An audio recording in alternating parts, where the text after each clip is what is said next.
Namaskar.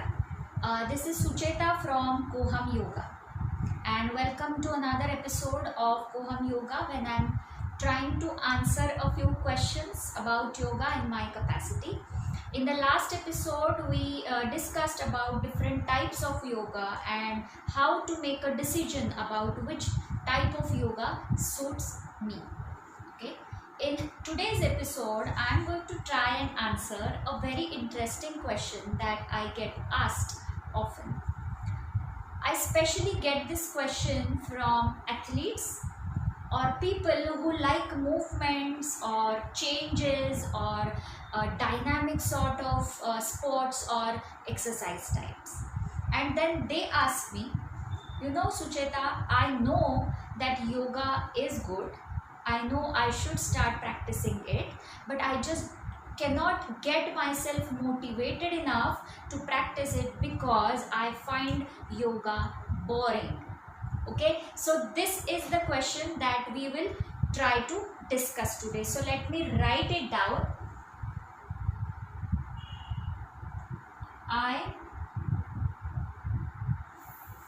find it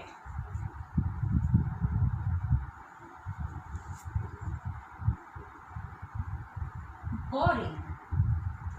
Right, so let us try to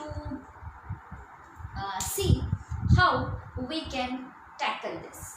Okay, to tell you frankly, I have a few members of the club who did not used to like yoga at all, and they come from sports background. They are athletes who basically skeptically joined the club or the studio, and now they love yoga. They have started liking yoga so much, and now they understand how beneficial it is. Frankly, even I was the kind of person who used to think that, oh no, yoga is very boring. And that's because most of us have this image in mind that yoga means you just need to sit in Padmasana with hands on your knees in Jnana Mudra, close your eyes, chant Omkar. Okay, actually speaking, this is a great experience, but it's all right. A few people can find this boring, but let me tell you, this is not all about yoga. There are two extreme opinions about yoga. There are people who consider yoga only as asanas or postures, only the physical aspect of yoga, and there are people who consider only the spiritual aspect of yoga. But frankly, for people like us, we have to find a midway such that we get the physical benefits out of yoga, and in the journey we also get the mental health benefits of yoga. Correct? So let us see how we can tackle this question and how do you get yourself motivated. The first thing that I will suggest, and it is a very very simple thing. Okay,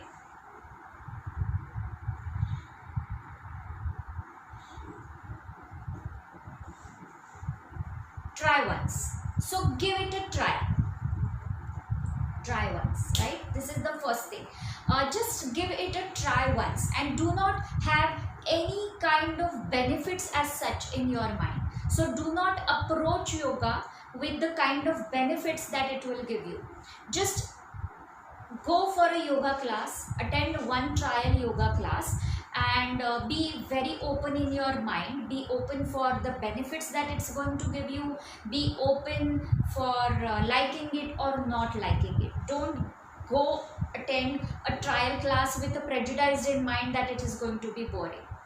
Okay, so that is one thing. It is as simple. There are so many movies that we just watch just for the sake because it's a new release, right? So just like that, give it a try. There are so many things that we just try it out, right? We try it out and then we make an opinion.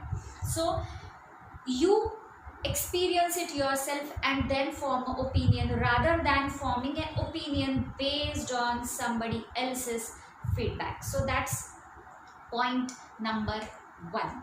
Okay, now if you are an athlete and if you are a person who like dynamic kind of exercises where you need to sweat out, where you need to be extremely physical, then I will tell you, you choose the form of yoga which is dynamic, like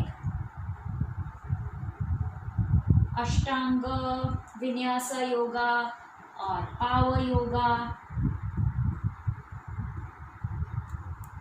Okay, so for people like you can start with this practice, that is basically because these forms are very physical and rigorous in nature, and you will definitely enjoy this kind of practice since it will suit your temperament or your nature. So when you're going to give it a try, make sure that you go for one of these classes of Ashtanga Vinyasa yoga or power yoga, right? So that's point number 2. Okay, now point number 3 is that basically set your goal. So when you start practicing yoga, you need not be a yogi, isn't it? So it's like when you maybe when you start singing, right, you don't always have to dream about becoming a singer, correct? So similarly, when you start practicing yoga, you don't have to become a yogi, or you don't have to get overwhelmed with those beautiful postures that you see, or those yogis who wear white clothes and they are always in the meditative state or spiritual state. So if you break and shatter all the images and labels that you have in your mind about yoga. Approach yoga with an open mind.